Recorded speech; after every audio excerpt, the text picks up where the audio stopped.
That is so sad. I didn't get that earlier. බොහෝ දෙනා ආලෝකව දකින්නේ භික්ෂුන් වහන්සේලා සමග සතපුම් 2300කට වඩා දුරක් සාමය වෙනුවෙන් ගමන් කළ සුනකෙක් ලෙසයි. නමුත් පූජ්‍ය පඤ්ඤාකර ස්වාමින් වහන්සේ ආලෝකව හදා වඩා ගැනීමට බාරගත් ආකාරයේ පිටුපස ඉතාමත් ආධ්‍යාත්මික පුවතක් සැඟවී තිබෙනවා.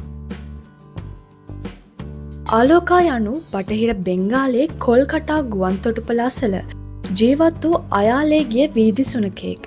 ඉන්දියාවේ කොල්කටා නුවර පැවති සාම පාගමනේදී බොහෝ වීදි සුනකින් ආහාර සොයා භික්ෂුන් වහන්සේලා පසුපස යෑම පුරුද්දක් කරගෙනයි තිබුණේ. ඒ සුනකයන් අතර ආලෝකාද එක් සමාජිකයෙකු ලෙස සිටියා. මුල් අවදියේදී ආලෝකාට නමක් පවා තිබුණේ නෑ. ආලෝකා කණ්ඩායම සමග එක්ුණේ සාම පාගමනේ 6 වන දිනේදී. නමුත් ඉන්පසු අනෙක් සුනකයන් මෙන් කිසිදා ආපසු හැරී ගියේ නෑ. සතපුම් ගණනාවක් භික්ෂුන් වහන්සේලා සමග සාම පාගමනේ ගමන් කළා.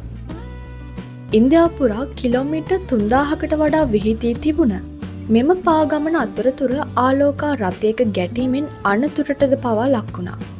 නමුත් ආලෝකා සිය ගමන නතර කළේ නෑ. අනෙක් වීදි සුනකයන් ආලෝකාව සපක් කෑවත් ගමන නවත්වා ආපසු හැරී ගියේ නෑ.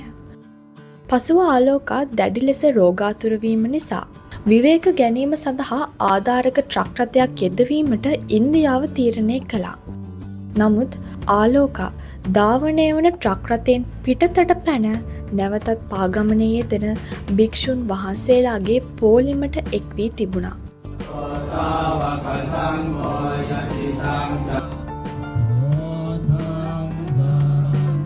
ආලෝකය හෙවත් ප්‍රඥාව යන අරුත් ඇති ආලෝකා යන නම භික්ෂුන් වහන්සේලා මේ සුනකයාට තැබුවේ ප්‍රඥාවේ ආලෝකය ලබා දුක්ඛිත සංසාරයෙන් මිදෙනු ඇතැයි යන ප්‍රාර්ථනාව ඇතිවයි. ඉන්දියාව පුරා කළ පාගමනේදී ආලෝකා දැක්වූ කැපවීම සහ ලෙන්ගතුකම නිසාම භික්ෂුන් වහන්සේලාට ආලෝකව දමා ඒමට නොහැකි වුණා. ඒ අනුව ඉතා සංකීර්ණ නීතිමය ක්‍රියාවලියකින් පසු ආලෝකව හදා ගැනීමට බාරගත් උන්වහන්සේලා ටෙක්සාසි පිහිටි භාවනා මධ්‍යස්ථානයක් වෙත රැගෙන ආවා.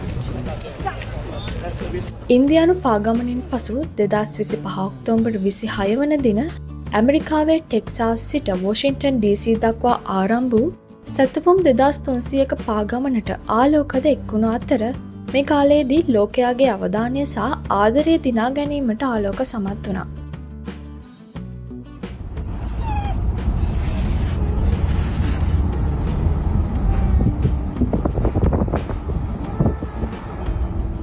ඇමරිකාවේ සාම පාගමනේදී ආලෝකගේ පාදයේ ආබාධයක් ඇති වුණා. ආබාධයට ලක්වීමෙන් පාගමනට එක්වීමට නොහැකිව ආලෝක හඬන ආකාරය ඒ කාලයේදී බොහෝ දෙනාගේ අවධානයට ලක්වීමට සමත් වුණා.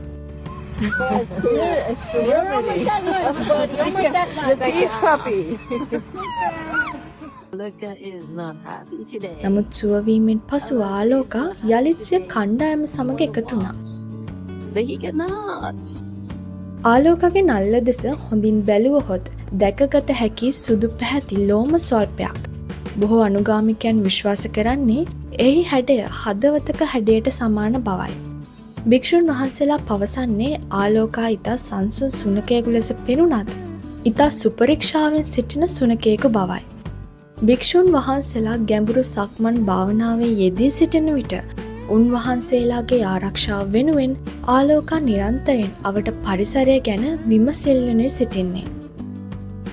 Walk for Peace සාම පාගමන සඳහා පූජ්‍ය පඤ්ඤාකර ස්වාමින් වහන්සේ ප්‍රමුඛ භික්ෂුන් වහන්සේලා සහ ආලෝකා අද දිවයිනට පැමිණියා. ඓතිහාසික අනුරාධපුර ජයශ්‍රී මහා බෝසමිඳුන් අභියසදී ආශිර්වාද ලබා ගැනීමෙන් අනතුරුව සාම පාගමන හෙට දඹුල්ලෙන් ආරම්භ කිරීමට නියමිතව තිබෙනවා.